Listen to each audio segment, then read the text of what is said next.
ये महीना विशेष है दिसंबर 2024 स्टेनोग्राफर्स के लिए, क्योंकि 10 और 11 दिसंबर 2024 को एसएससी स्टेनोग्राफर का 2024 के एग्ज़ाम का टेस्ट है, प्रिलिमिनरी टेस्ट है, यानी रिटन टेस्ट है। ये एग्ज़ाम जो लोग क्वालिफाई करेंगे, जिनका कट ऑफ बेहतर आएगा, उन लोगों को मौका मिलेगा कि वो स्किल टेस्ट की परीक्षा में बैठ सकें, जो परीक्षा मेरे अंदाजे से मार्च में या अप्रैल में हो सकती है। तो उस परीक्षा की तैयारी करने के लिए 10-11 दिसंबर को ही जो बीज डाला जाएगा, वो बीज बहुत इम्पोर्टेंट है स्टेनोग्राफर्स के लाइफ के लिए, नौकरी के लिए, करियर के लिए और जीवन के सपने को पूरा करने के लिए। आज उसी की चर्चा हम लोग करते हैं, कुछ ऑडियंस के प्रश्नों का उत्तर देने के रूप में।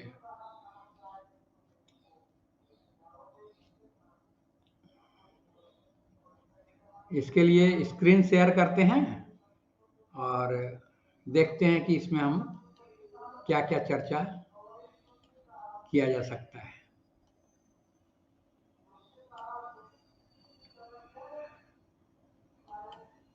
प्रश्न मेरे पास जो आए हैं उसमें जिज्ञासाएं हैं कि आखिर स्टेनोग्राफर बन के, स्टेनोग्राफी शॉर्ट हैंड सीख कर स्टेनोग्राफर बन कर स्टेनोग्राफर की नौकरी करके करना क्या होता है, करना क्या होता है।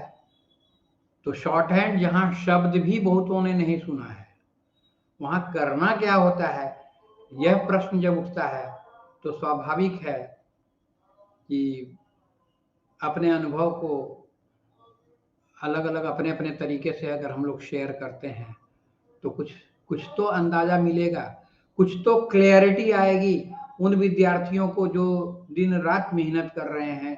Short hand Kailash Chandra, Pitman, GD Bisht, ये सब जो मेहनत कर रहे हैं इस सब चीज़ों पर, उनके लिए कुछ तो सांत्वना मिलेगी कि हाँ भाई, ये करने के बाद हमको ये करने को मिलेगा। वेतन वगैरह तो पता है, वेतन पता है, ये पता नहीं कि कहाँ नौकरी करनी है, नहीं करनी है, कहाँ पोस्टिंग दी जाएगी। इन बातों के अलावे हम लोग इन बातों का तो विस्तारीकरण बहुत ज़्यादा है। हम लोग मोटी बात देखना चाहते हैं, एक विहंगम दृष्टि डालना चाहते हैं, एक ओवरव्यू लेना चाहते हैं कि होता क्या है इसमें। तो आप जैसा स्क्रीन पर देख रहे होंगे, short hand work culture, short hand करने के बाद वर्क कल्चर, कैसे वर्क कल्चर में स्टेनोग्राफर्स रहते हैं, क्या उनको करना होता है, कब करना होता है, कैसे करना होता है, इन बातों की थोड़ी सी चर्चा शायद उनको कुछ क्लियरिटी दे, कुछ आश्वासन दे, कुछ सांत्वना दे कि ये करना उनके लिए सही है या फिजूल का खट रहे हैं, फिजूल की मेहनत में लगे हैं। इसलिए यहाँ देखिए लोअर लेवल पर क्या होता है, हायर लेवल पर क्या होता है, ये दो भागों में हमने बांटा है। इस दो भागों में पहला है कि जुडिशियरी में, कोर्ट्स में, जुडिशियरी में जाते हैं, वहाँ पर भी डिस्ट्रिक्ट सिविल कोर्ट में कुछ और होता है, डिस्ट्रिक्ट सिविल कोर्ट की बात कुछ और होती है।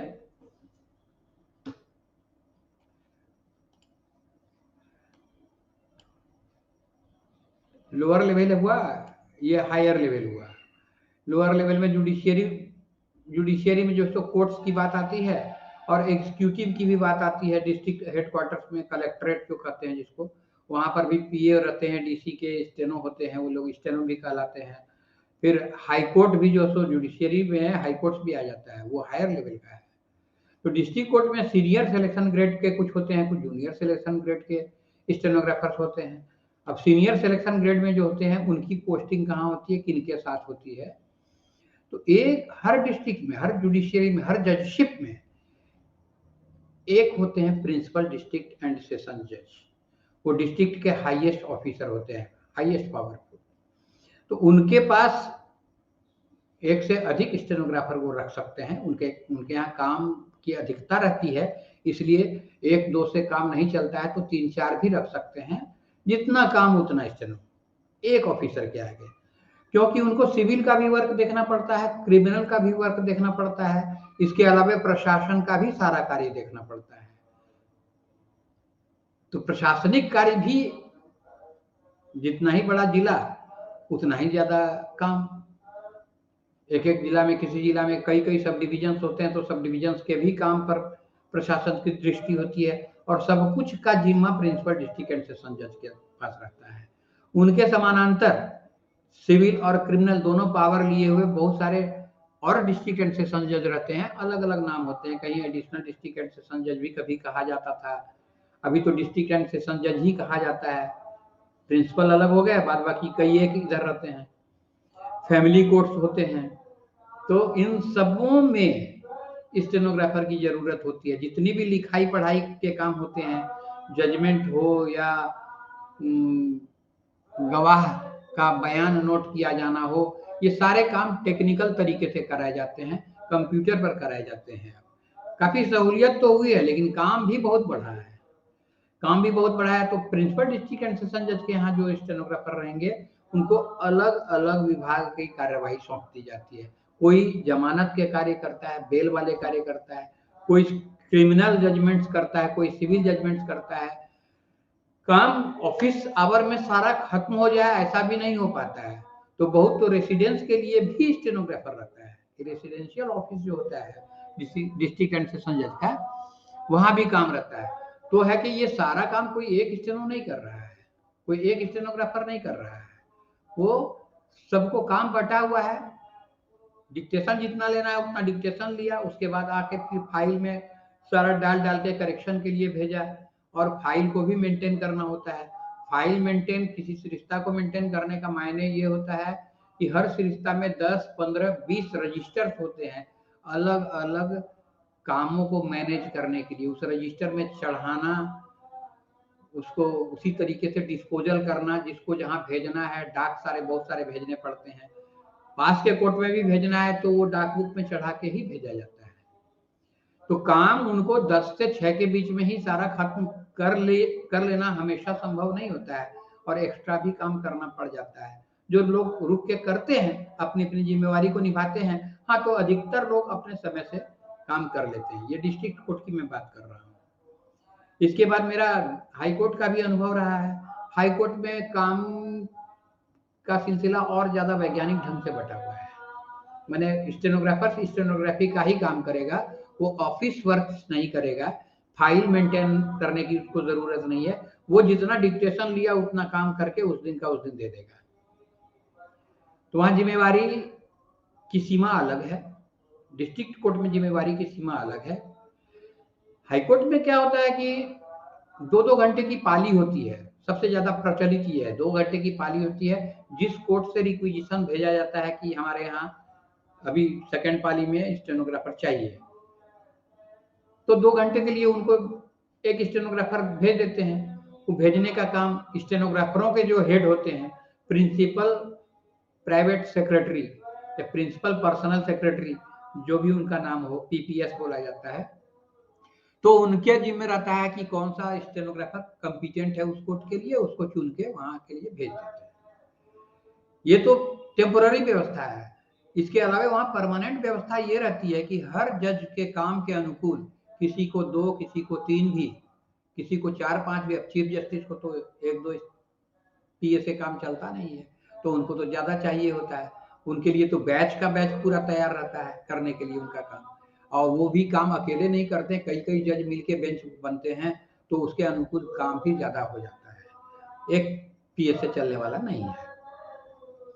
तो उनका 2-3 उनके साथ अटैच्ड रहता है, जो कि हमेशा उनके कांटेक्ट में रहता है। उनको पीपीएस किसी दूसरे कोर्ट के लिए नहीं डिप्लॉय कर सकते हैं बिना उनके परमिशन के, तो वो तो बंधा हुआ रहता है। 2-3 तो यूजुअली बंधा हुआ रहता है हर जज के, हर जस्टिस के साथ, हर जज भी बोलते हैं, वहाँ जस्टिस भी बोलते हैं, माय लॉर्ड कहिए, योर ऑनर कहिए, हिज मैजेस्टी, बहुत कुछ तरीके हैं। क्या कि विनम्रता का मेंटेनेंस कोर्ट की गरिमा, कोर्ट के गौरव के लिए जरूरी होता है, और वो सब वहाँ मेंटेन करने की पूरी कोशिश रहती है। सबके लिए, सबके देखभाल के लिए भी ऑब्जर्वेशन की भी व्यवस्था रहती है। तो ये चलता रहता है। तो मूल बात है कि आपको शायद ये क्लियरिटी आ गई होगी कि हाई कोर्ट में कुछ अलग तरीके से होता है, सीमाएं, काम की सीमाएं अलग होती हैं, डिस्ट्रिक्ट कोर्ट में अलग होती हैं।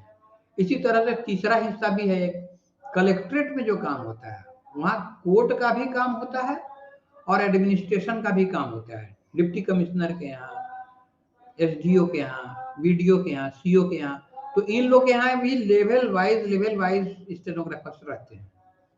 कोर्ट वाले जो रहते हैं वो कोर्ट का डिक्टेशन, कोर्ट मैटर्स का डिक्टेशन लेते हैं। जो प्रशासन वाले रहते हैं वो प्रशासन का लेते हैं।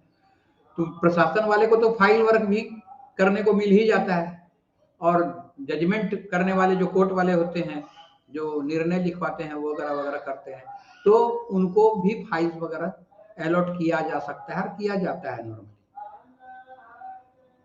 तो ये तो जानकारी हुई आपको। इसके अलावा भी और जानकारियां हैं। जूनियर सिलेक्शन ग्रेड के जो स्टेनोग्राफर होते हैं वो भी इनके बीच में मिले हुए रहते हैं। हाँ, इस बीच में चर्चा एक करने योग्य है कि स्टेनोग्राफर्स जब शुरू में काम करना शुरू करते हैं तो उनके प्रमोशन का भी कभी समय आता होगा। तो प्रमोशन का जब समय आता है तो सारे स्टेनोग्राफर्स जितने प्रमोशन पाने योग्य होते हैं उन सबों का टेस्ट कुछ लिया जाता है। इसके अलावा उनका CR देखा जाता है, कॉन्फिडेंशियल रिपोर्ट देखा जाता है। उनके अफसरों से उनके काम करने की पद्धति, ईमानदारी, इन बातों पर भी रिपोर्ट्स लिए जाते हैं। सब कुछ देखभाल कर ही उनको प्रमोशन दिया जाता है। प्रमोशन देने के समय में क्या होता है कि 10% प्रमोशन मिलता है, 10% लोगों को वो सीनियर सिलेक्शन ग्रेड के लिए मिलता है, और 20% को मिलता है जूनियर सिलेक्शन ग्रेड के लिए। जो लोग अच्छी परीक्षाएं देते हैं, जिनके अच्छे अंक प्राप्त होते हैं, वो तो 10% और 20%, 30% प्रमोशन में चले गए। बाकी 70% को फिर प्रमोशन की आशा रहती है कि अपने काम में वो और सुधार करें, आगे आवे, इंटरसी रिलेशनशिप में वो आगे बढ़ें, माने आपस में जितने लोग हैं उसमें से वो ज्यादा कुछ तेज रहें, तो फिर उनके लिए भी सिलेक्शन ग्रेड में प्रमोशन मिलने की उम्मीदें रहती हैं। तो उनका काम कितनी ईमानदारी से, कितनी शिद्दत से वो काम कर रहे हैं और उनके ऑफिसर को वो काम कितना पसंद आ रहा है, कितनी शुद्धता से हो रही है, इन सारी बातों को ध्यान में दिया जाता है। और पेमेंट वगैरह तो खैर सबको पता है, सैलरी वगैरह तो फिक्स्ड है ना। लेकिन जब जूनियर सिलेक्शन ग्रेड में जाते हैं तो सैलरी ऊपर भाग जाता है, और सीनियर सिलेक्शन ग्रेड को सबसे ऊपर भाग जाता है। तो ये प्रमोशन के फायदे हैं। जनरल क्लर्क को, general third division, third grade के जनरल स्टाफ को जो प्रमोशन की सुविधाएं हैं उसमें सबसे तेज प्रमोशन मिलता है स्टेनोग्राफर्स को ही। उनको 3 ही साल में मिल जाता है, बाकी को तो 5 साल में, 12 साल में मिलता है, लेकिन उन लोग को 3 साल में ही मिल जाता है, और फिर 3 साल के बाद फिर अगला प्रमोशन भी जल्दी ही आ जाता है। तो कुछ क्लैरिटी मिली होगी आप लोग को, ये उम्मीद है, और इस उम्मीद के साथ ही मैं यहाँ रुकता हूँ। फिर और आपकी जिज्ञासाएं आएंगी तो मैं और जवाब दूंगा और चीजें शेयर करूंगा। जय हिंद।